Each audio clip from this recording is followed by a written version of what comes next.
몇 주 전에 담임 목사님께서 연락이 오셔가지고 이번 달에는 금요 성령 집회 때 신명기 말씀을 본문으로 해서 말씀을 나누면 좋겠다라고 이야기를 해주셨습니다.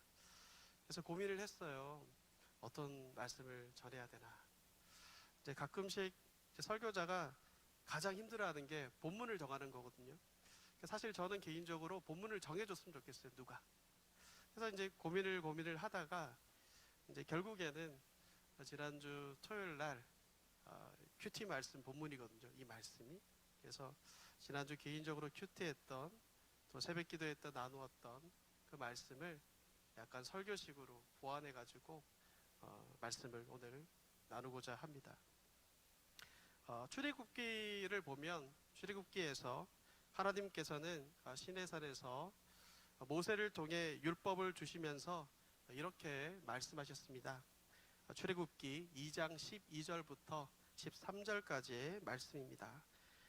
사람을 쳐 죽인 자는 반드시 죽일 것이나 만일 사람이 고의적으로 한 것이 아니라 나 하나님이 사람을 그의 손에 넘긴 것이면 내가 그를 위하여 한 곳을 정하리니 그 사람이 그리로 도망할 것이며 라고 출애굽기에서 말씀하고 있습니다. 하나님께서는 이처럼 신명기 말씀이 적히기 이전에 이처럼 일찍이 고의적으로 사람을 죽인 경우가 아니면 그런 자를 피할 곳을 정하겠다라고 말씀하셨는데 그곳이 어디일까요? 그곳이 바로 오늘 본문에 나오는 도피성입니다. 사실 도피성 본문 말씀은요, 오늘 본문 외에도 지금 읽은 출애굽기 21장 그리고 민수기 35장 그리고 신명기 4장 그리고 여호수아 20장에서 반복되어서 계속적으로 소개되고 있습니다. 반복되었다는 것, 계속적으로 우리 가운데 말해주고 있다는 것은 그만큼 이 도피성이란 주제가 굉장히 중요하고 우리에게 큰 상징을 주기 때문일 것입니다. 하나님께서는 오늘 본문의 말씀을 보시면 먼저 이 도피성 제도가 언제 실시될 것인지에 대해서 1절에서 이렇게 말씀하십니다. 1절을 한번 보실까요? 내 하나님 여호와께서 이 여러 민족을 멸절하시고, 이 여러 민족은 가나안 민족을 얘기하는 거겠죠. 내 하나님 여호와께서 그 땅을 내게 주심으로 내가 그것을 받고 그들의 성읍과 가옥에 거주할 때에 라고 이야기하고 있습니다. 이 도피성이란 제도가 언제 시작된다라고 하나님께서는 지금 말씀하고 계십니까? 하나님께서는 지금 계속해서 이 신명기 말씀에서 계속 반복되어지는 게 뭐냐면 너희는 가나안 땅을 차지할 것이다. 왜냐하면 나 여호와 하나님이 그것을 하실 것이기 때문이다. 그렇기에 아직 그것이 비록 이루어지진 않았지만 그 땅을 차지하고 너희가 기업을 분배받는 것은 기정사실인데 바로 그때에 이스라엘 백성들에게 무엇을 하라고 말씀하고 계십니까? 그것이 무엇인지 2절에 나오죠. 2절에 보면 그것은 기업으로 주신 땅에서 세 개의 성읍을 이스라엘 백성을 위하여 구별하라고 말씀하셨습니다. 그런데 여러분, 여기서 새 성읍이라고 해서 도피성이 세 개가 있었구나라고 생각해서는 안 됩니다. 여러분, 신명기 4장 말씀을 가보시면 신명기 4장 41절 말씀을 보시면 이렇게 말씀하시거든요. 그때에 모세가 요단 이쪽 해 돋는 쪽에서라고 얘기합니다. 해 돋는 쪽이 어디예요? 동쪽을 얘기하는 거죠. 즉 요단 동쪽에서 새 성읍을 구별하였으니 라고 이미 전에 먼저 말한 적이 있습니다. 이렇게 신명기 4장도 동일하게 도피성에 관한 말씀인데 이것이 말하는 바가 무엇입니까? 이미 요단 동편에 세 개의 도피성이 먼저 구별되었다는 것이죠. 여러분, 여기에는 이유가 있습니다. 이스라엘 백성들이 가나안 땅에 들어가기 전에 요단강을 건너가지고 요단강 서편 땅인 가나안 땅을 점령하기 전에 먼저 그들이 점령한 땅이 어디냐면 요단강 동편이었는데 그 땅을 먼저 이 루벤 지파와 갓 지파와 므낫세 반지파가 기업으로 받게 됩니다. 그런데 여러분, 당시에는요, 현대사회와는 달리 강을 건너는 것이 굉장히 힘들었어요. 용이하지 않았기 때문에 하나님께서 요단 동편에 있는 소수 지파들을 배려하여서 도피성을 요단 동편에도 두었던 것입니다. 그리고 오늘 본문에 와서는 이제 요단 서편 가나안 땅에 세 개의 도피성을 더 구별하라는 것이죠. 즉 정리해 보면 요단강이 가운데 딱 중심으로 있으면 요단강을 중심으로 동쪽편에 세 개의 도피성이 있었고, 그리고 서쪽 편에도 세 개의 성을 구별하여서 도피성으로 삼아서 총 6개의 도피성이 있다는 것을 우린 확인해 볼 수가 있습니다. 3절을 보시면요, 이렇게 구별한 이 성의 중요한 기능이 무엇인지 우리 가운데 말해주고 있습니다. 3절 하반절을 보시면 굉장히 놀라운 말씀이 우리 가운데 나오죠. 모든 살인자를 그 성읍으로 도피하게 하라라고 얘기합니다. 그냥 살인자가 아니에요, 여러분. 모든 살인자를 그 성읍으로 도피하게 하라라고 얘기하고 있습니다. 우린 이 내용에서 사실은 깜짝 놀라게 됩니다. 아니, 모든 살인자를 위한 성읍이 있다니요. 그런데 더 놀라운 것은 이 도피성이 위치해 있는 지리적인 위치입니다. 요단 동쪽도 그렇고요, 서쪽도 그렇고, 도피성의 위치를 우리가 확인해 보면 6 도피성은 이스라엘 전역 어디에서든지, 이스라엘 어디에 살든지 어디에서나 30km 정도의 범위 안에 들어있어 가지고 하룻밤에 도착할 수 있는 거리에 도피성이 세워져 있습니다. 그리고 더욱더 놀라운 것은 3절 말씀을 보시면 이렇게 얘기하거든요. 기업으로 주신 땅 전체를 세 구역으로 나누어 길을 닦으라 라고 명령하고 계시는데, 유대 라피 문헌에 따르면 도피성으로 향하는 도로를 그 폭이 14m 이상이 되도록 넓게 잘 닦아 놓았다고 합니다. 여러분, 14m는 굉장히 큰 넓이의 길이거든요. 그렇게 닦고, 그리고 그 성을 찾아가는 사람들이 길을 잃지 않도록 미클라트, 도피성이라는 안내판도 곳곳에 설치해야만 했습니다. 그리고 1년에 한 번씩 꼭 이 표식이 잘 설치되었는지, 그리고 길이 잘 닦아져 있는지, 정돈되어 있는지를 점검하고 수리했다고 합니다. 그만큼 살인자가, 내가 만약에 살인을 저질렀다면 어디에서든지 빨리 그리고 정확하게 도착할 수 있도록 신경을 쓰라고 하나님께서 명하고 계신 겁니다. 여러분, 우리가 여기서 자칫 잘못 오해하면, 아니, 살인자를 위해서 무슨 이런 큰 혜택을 주는가 라고 오해할 수 있는데, 도피성으로 피할 수 있는 자격이 무엇인지 4절부터 5절의 말씀은 정확하게 우리 가운데 말씀해 주고 있습니다. 4절부터 5절 말씀을 같이 한번 읽어볼까요? 4절부터 5절 말씀 함께 있습니다. 자, 시작. 살인자가 그리로 도피하여 살만한 경우는 이러하니, 곧 누구든지 본래 원한이 없이 부지 중에 그의 이웃을 죽인 일, 가령 사람이 그 이웃과 함께 벌목하러 삼림에 들어가서 손에 도끼를 들고 벌목하려고 찍을 때에 도끼가 자루에서 빠져 그의 이웃을 맞춰 그를 죽게 함과 같은 것이라. 이런 사람은 그 성읍 중 하나로 도피하여 생명을 보존할 것이니라. 여기서는요, 부지중해라고 얘기하고 있거든요. 이 부지중해라는 뜻은요, 고의가 아니다라는 뜻이에요. 그리고 또 다른 뜻은 나도 모르는 사이에 라는 뜻을 가지고 있습니다. 즉, 계획하지 않았어요. 의도가 없어요. 내가 그렇게 할 생각이 전혀 없어요. 그런데 그런 상태에서 어떤 갑작스러운 예상치 못했던 사고가 발생해서 사람을 죽인 경우를 뜻하는 것입니다. 좀 더 이해를 쉽게 하기 위해서 우리 가운데 정말 친절하게 예를 들고 있죠. 만일 이웃과 함께 어느 날 산에 가서 나무를 베러 가자라고 하면서 나무를 나눠 산에 함께 갔습니다. 그런데 거기서 도끼를 한번 딱 휘둘렀는데 그만 날이 탁 빠져가지고 그 날이 날아가가지고 생각하기도 싫은데 옆에 있던 동료, 옆에 있던 이웃이 그 날에 딱 맞아가지고 죽은 거예요. 비록 가해자가, 옆에 있는 가해자가 살해를 했지만 이 얼마나 억울하고 황당한 일이 어디 있겠습니까?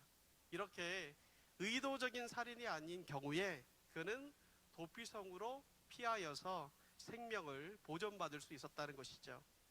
여호수아 20장 4절 말씀을 보시면 이에 대하여서 추가적인 설명이 나오는데요. 성읍에 도피하는 자는 그냥 도피성에 들어갈 수는 없어요. 그 성읍의 문에서 장로들에게 자기가 지은 그 죄가 무엇인지 대해서 말을 해야 돼요. 그리고 그들 가운데 승인을 받아야지만 도피성으로 들어가서 생명을 그들을 보존할 수 있었습니다. 그렇다면 우리 생각해 봐야 되겠죠. 왜 하나님께서는 이러한 도피성 제도를 주신 것일까요?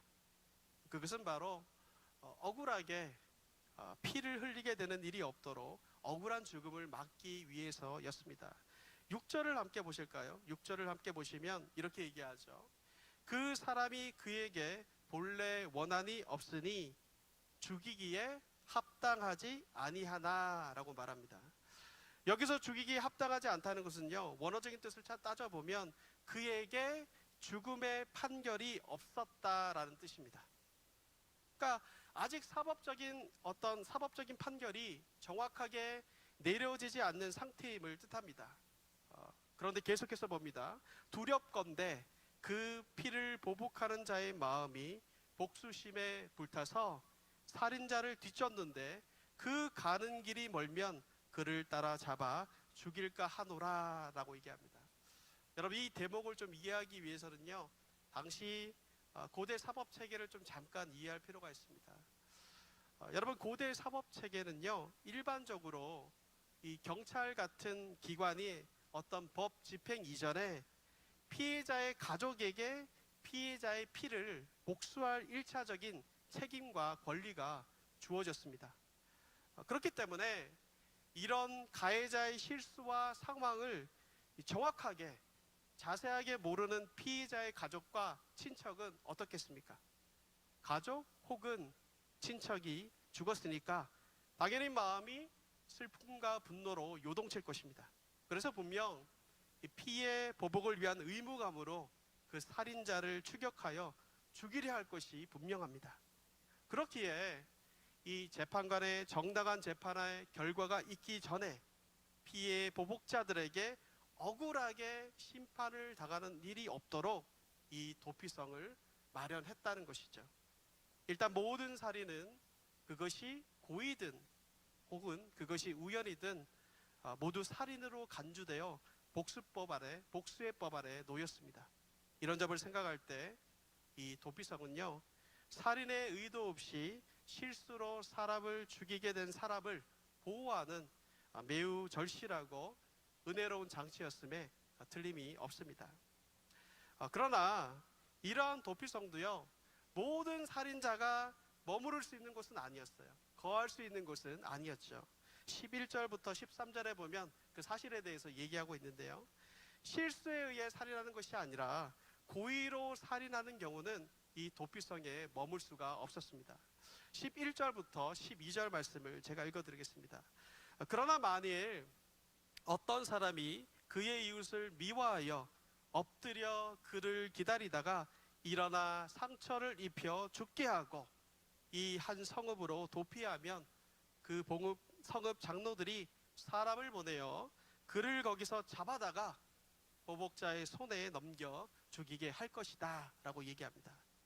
여기서 엎드려 그를 기다리다는 뭘 얘기하는 거냐면 아주 계획적이고 의도적인 살인을 얘기하는 겁니다. 민수기 35장에서는요, 이러한 몇 가지 신뢰를 얘기해 주고 있거든요. 어떤 예가 있냐면 먼저는 철 연장을 가지고 와가지고 사람을 죽이는 경우입니다. 그리고 두 번째는 사람을 죽일 만한 큰 돌로 사람을 죽이는 경우이고, 또 마지막으로는 사람을 죽일 만한 나무 연장을 가지고 와서 살인한 경우, 즉 방법은 다르지만 만약에 그 안에 의도성과 계획성이 담겨 있는 살인을 한 자들은 결코 도피성에 거할 수가 없고 머물 수가 없었습니다. 만약에 그렇게 의도적으로 사람을 죽여놓고 계획적으로 사람을 살인해 놓고 도피성으로 도망가게 되면 어떻게 됩니까? 그런 경우는요, 장로들이 사람들을 보내요. 사람들을 보내가지고 그를 잡습니다. 그리고 잡은 다음에 어떻게 하죠? 본문에 보니까 피해자가 있는 성으로 그 사람을 배달해줘요. 그냥 보내주는 거죠. 죽임을 당한 사람의 가장 가까운 남자 가족이나 친척에게 그 살인자를 넘겨주어서 그들의 손에 응징을 받게 해야 했습니다. 우린 여기서 이 도피성 제도가 실수로 살인한 자를 품어주는 큰 긍휼함도 그 가운데 있지만 또한 고의로 살인한 자에게는 철저한 심판이 있는 공의의 면도 있다는 것을 우린 확인해 볼 수가 있습니다. 그렇다면 궁극적으로 지금껏 도피성에 대해서 우리가 여러 가지 면을 다 살펴보았는데 이 도피성 제도가 궁극적으로 우리 가운데 의미하는 바가 무엇일까요? 우리는 구약 성경을 읽으면서 특별히 율법에 관한 내용을 보면서 주의해야 하는 것은 단순히 윤리적이고 도덕적인 인간 사회의 지침으로서만 이것을 보고 해석해서는 안 된다라는 것입니다. 궁극적으로 우리는 구약 성경 가운데서 무엇을 발견해야 되냐면 예수 그리스도를 볼 수 있어야 하고, 실제로 구약 성경은 끊임없이 예수님을 말하고 있으며 예수님을 보여주기 위해 노력하고 있습니다. 오늘 우리가 본 이 도피성 제도 또한 단순히 인간의 어떤 인권이나 생명 존중을 위해 주어진 제도인 것처럼 우리 가운데 보일 수 있지만 사실은 그것을 뛰어넘는 차원의 상징성이 있습니다. 우린 이 제도를 통하여서 누구를 볼 수 있냐면 바로 구속자이신 예수님을 발견하게 되고 예수님을 보게 됩니다. 신명기의 본문에서는 나오지 않아요. 그러나 이 도피성으로 피한 자가요, 도피성에 머물러 있다가 그 성에서 해방되는 특별한 경우가 있습니다. 그때가 언제일까요? 그 경우가 민수기 35장 28절 말씀에 기록되어 있습니다. 제가 읽어드리겠습니다. 이는 살인자가 대제사장이 죽기까지 그 도피성에 머물러야 할 것임이라. 대제사장이 죽은 후에는 그 살인자가 자기 소유의 땅으로 돌아갈 수 있느니라 라고 얘기합니다. 즉 부지 중에 살인한 자가 도피성에 가서 생명을 보존받았어요. 계속 도피성에 거해야 되는데 유일하게 그 도피성을 떠나가지고 자기 집으로 돌아가는 경우가 있다고 성경은 말해줘요. 그때가 언제입니까? 바로 대제사장이 죽었을 때라고 성경은 우리 가운데 이야기를 해주고 있습니다. 여러분, 대제사장이 죽으면요 더 이상 그 살인자는 도피성에 숨지 않아도 됩니다. 그리고 대제사장이 죽으면 그는 도피성을 나갈 수가 있습니다. 대제사장이 죽는 것을 오늘날의 법정 용어로 표현한다면 마치 죄인의 공소시효가 끝나는 것과 같습니다. 이처럼 자신이 부지 중에 살인을 저지르고 도피성으로 피했을 때에 그 대제사장이 죽으면 그는 더 이상 도피성에 있지 않아도 되며 집으로 가서 그리운 가족들을 만나고 안심하고 살 수 있는 은혜를 받게 되었습니다. 그렇다면 우리가 궁금한 것은 당연히 하나이겠죠. 왜 대제사장의 죽음이 이렇게 부지 중에 살인한 사람에게 영향력을 미치는 걸까요? 아니, 대제사장과 이 살인자의 상관관계가 어떻게 되길래 그가 도피성에 숨는 것이 대제사장이 죽을 때까지만일까요? 여기에는요 놀라운 비밀이 숨겨져 있습니다.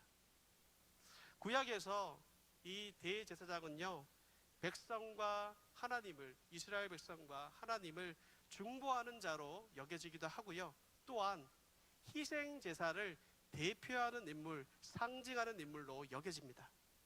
그랬기에 살인자의 죄책은요, 대제사장에게 전가되어 있고, 그리고 대제사장이 죽음으로 말미암아 살인자의 죄를 대속하는 죽음으로써 간주되므로 살인자는 그 죄에서 깨끗함을 입게 되었던 것입니다. 그래서 그는 자신이 지은 죄에서 해방하며 그 도피성을 나갈 수가 있게 되었던 것이죠. 여러분, 이러한 대제사장의 죽음은 똑똑히 누구를 가리키고 있습니까? 아무리 생각하고 아무리 생각해봐도 바로 우리를 위해서 죽으신 예수 그리스도의 십자가 대속의 죽음을 우리 가운데 보여주고 있습니다. 여러분, 로마서 8장 말씀은 분명히 우리 가운데 이렇게 증거하고 있습니다. 우리가 아직 죄인 되었을 때에, 즉 우리가 사망 가운데 있었을 때에, 우리가 죄로 인하여서 죽을 수밖에 없었을 때에 어떻게 얘기하시죠? 그리스도께서 누구를 위하여 죽으심으로 라고 얘기합니까? 우리를 위하여 죽으심으로, 즉 대속하여 죽으심으로 하나님께서 우리에게 대한 자기의 사랑을 확증하셨다라고 말씀합니다. 요한일서 4장 10절 말씀도 우리 가운데 이렇게 단호하게 증거합니다.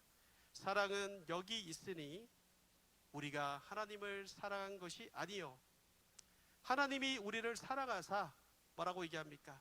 우리 죄를 속하기 위하여 화목제물로 그 아들을 보내셨음이라. 이처럼 예수님께서 우리를 위해 죽으심으로 우리가 새 생명을 얻었던 것처럼 도피성의 살인자도 대제사장의 대속적 죽음을 통해 고향 땅으로 해방되어서 돌아갈 수가 있게 된 것입니다. 그렇기에 도피성 제도에서 우리가 예수님을 볼 수 있는 것은 너무나도 당연한 것입니다. 여러분, 지금 우리에게는 누가 계십니까? 우리에게는 단번의 죽음으로 우리를 모든 죄로부터 영원히 속량하신 구주 예수 그리스도가 계십니다. 심판하신 하나님 앞에서 우리를 변호하시는 구주 예수 그리스도가 우리와 함께 계십니다. 그리고 우리의 대제사장 되시는 예수님은 영원히 죽지 않으시고 우리를 영원히 보호하시는 영원한 대제사장이십니다. 우리가 이 은혜의 수혜자들이라는 사실을 알 때 피의 복수자가 우리를 청구할 수 없다라는 사실을 알 때, 사망이 우리를 더 이상 무너뜨릴 수 없다라는 이 사실을 알 때 우리는 이 땅을 살아가면서 감사하지 않을 수 없을 것입니다. 이와 같이 하나님께서는 이 구약의 도피성을 통하여서 그리스도께서 바로 우리의 영원한 도피성이심을 보여주셨습니다. 이스라엘 백성뿐만 아니라 그 가나안에 사는 모든 자가 도피성의 은혜를 누렸듯이 우리 주 예수 그리스도께서 오라고 부르시는 사람은 어느 민족, 누구에게 한정되어 있지 않고 열려 있습니다. 구약의 도피성은 죄를 지은 자가 빠르게 피해야 하는 곳이었다면 참 도피성 되신 주님께서는 하늘 보좌에서 우리에게로 직접 내려오셨고 또한 찾아오셨습니다. 구약의 도피성은 오직 부지 중에 살인한 자들만이 피할 수 있었던 곳이라면 우리의 영원한 피난처인 주님은 모든 죄인을 받아주셨고 지금도 받아주십니다. 우리 모두는 이렇게 영원한 도피성 대신 예수 그리스도의 은혜를 입은 자들입니다. 우리들 중 단 한 명도 이 은혜를 받지 않은 사람은 없습니다. 그렇다면 우리가 이 도피성에 대한 내용을 묵상하면서 어떤 점을 우리의 삶 가운데 적용해 볼 수가 있을까요? 우리가 큐티를 하면 우리의 삶 가운데 적용하는 노력을 하잖아요. 어떻게 하면 적용해 볼 수가 있을까요? 제가 생각하고 기도하고 여러 가지 묵상을 해보았습니다. 저는 여러분들과 두 가지를 나눠보고 싶습니다. 첫 번째는요, 이 도피성에 나타난 제도의 모습을 통하여서 우리가 어떤 존재인지를 늘 기억해야 합니다. 여러분, 우리가 어떤 자들입니까? 예수님의 은혜 없이는 이 자리에 있을 수 없는 자들입니다. 겉으로는 살이 나지 않지만, 그렇죠? 그러나 날마다 마음으로 10번, 100번도 살인을 주저하지 않는 존재가 바로 저희들 아닙니까? 그 죄로 인하여서 사망 가운데 있었던, 그 아래에 있었던, 놓여져 있던 자들이 바로 저희가 아닙니까? 그런 저희를 위해서 예수님께서 친히 십자가에서 대속의 죽음을 감당하시고 저희를 위하여 죽으셨다라는 사실을 우리는 항상 기억해야 합니다. 지금 저와 여러분은 그리스도의 십자가의 은혜로 살아가고 있음을 늘 감사하고 있습니까? 아주 오래전에, 굉장히 오래전이에요. 제가 대학교 때, 지금은 교수님을 하고 계시는 걸 제가 알고 있는데 백석대에서 아마 철학을 가르치신 거 알고 있어요. 제가 이제 그분에게 성경 공부를 받은 적이 있거든요. 제 동기들하고 몇 분이. 근데 그분이 이제 고린도전서 말씀을 그때 가르쳐 줬던 기억이 있는데, 그분이 가르쳐 주시면서 저희들에게 그런 얘기를 하셨던 것 같아요. 날마다 그리스도의 십자가를 생각할 때, 만약에 그 십자가를 생각하고 묵상하고 읽을 때 만약에 너희가 눈물이 흐르지 않으면 건강한 신앙의 상태가 아니다라고 그분이 말했던 게 기억이 납니다. 그때는 이해가 잘 되지 않았어요. 근데 신학의 연수가 조금씩 쌓이면서, 그리고 특별히 목회자로 소명을 받고 살아가면서 그 말이 정말 사실이구나라는 것을 매번 느끼게 됩니다.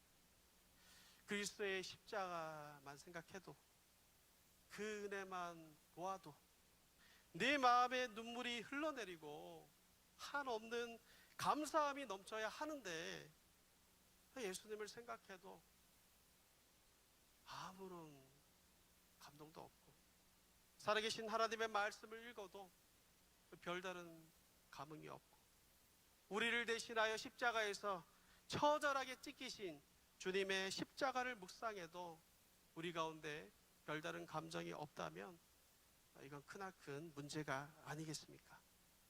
우린 도피성을 통하여서 기억해야 됩니다. 그럴 자격이 없는 자인데, 그런 죄인인데 그리스도의 무한하신 은혜로 죽음으로 우리가 새 생명을 얻었다, 바로 나는 그런 존재다 라는 것을 우린 잊지 말아야 할 것입니다. 우리의 삶 가운데 구원의 감격들이 날마다 회복되기를 원합니다. 그리고 이 십자가의 은혜의 감격이 우리에게 늘 나타나기를 소망합니다. 두 번째 적용은요, 우리가 범죄하였을 때 이 도피성 되신 예수님께 나와 은혜를 입은 것처럼 모든 세상의 죄인들을 향하여 영원한 도피성 되시는 그리스도께 피하라고 우리는 외쳐야 합니다. 여러분, 가나안 땅에 총 6개의 도피성이 있었다면 오늘날 그리스도의 몸으로서 도피성으로 부름받은 존재는 누구이겠습니까?